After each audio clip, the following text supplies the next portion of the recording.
Volleyball. Volleyball game played by two teams, usually of six players on a side, in which the players use their hands to bat a ball back and forth over a high net, trying to make the ball touch the court within the opponent's playing area before it can be returned. Volleyball is played by two teams in rectangular court divided into two equal halves across the length by a net tightly stretched between two poles fixed at either sides of the court. It is one of the most popular rally games and it is today widely played across the world. The objective of the game is to try to make the ball touch the ground on the opponent's side when the ball is hit by a team. The members of other team hit it with their hands to prevent it from touching the ground and to send it to another teammate or to the other side of the court across the net. Only three players from the team can strike the ball successively before they send it to the other team. Volleyballs allow players to pass the ball among teammates like basketball, but the strategies of defending and attacking are similar to the other net or racket games. Players try to shoot the ball over the net at the opponent's side, where it is tough for the opponents to volley it. The players of both teams have to prevent ball touching the ground, thus preventing the opponent to gain points. Here are some rules of volleyball. First, server must serve from behind the end line or dark green-blue until after contact. Second, ball may be served underhand or overhand. Third, ball or ball must be clearly visible to opponents before serve. Next, serve ball by may grease the net and drop to the other side for a point. First game serve is determined by a volley. Each subsequent game shall be served by the previous game loser. Sixth, serve must be returned by a bump only, no setting or attacking a serve. In playing the game volley, maximum of 3 hits per side. Player may not hit the ball twice in succession. A block is not considered a hit. Ball may be played off the net during a volley and unserved. 10. A ball touching a boundary or a boundary line is good. 11. A legal hit is contact with the ball by a player's body above and including the waist which does not allow the ball to visibly come to a rest. 12. If two or more players contact the ball simultaneously, it is considered one player and the players involved may not be participate in the next play. Next, a player must not block or attack a serve. And lastly, switching positions will be allowed only between front-line players or after the serve only.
Here are some valuable safety protocols. The COVID 19 pandemic turned the world upside down for junior volleyball club directors, owners, and event operators. And these adaptations were implemented into club and tournament operations, from cleaning protocols to running a youth league. Now that we have safely returned to training, hosting events, and in person gatherings, let's identify some of the new protocols and adoptions that may stick around permanently. The only major COVID related concern is the fear of being quarantined. The volleyball players who endure the basketball sessions or season are all too familiar with the fate of being sent home. Any sort of close contact to a positive case can send athletes home for 10 days.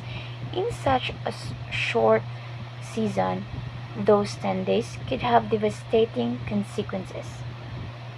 And cleaning protocols, can hand sanitizing equipment and floors has become part of the routine for volleyball facility owners.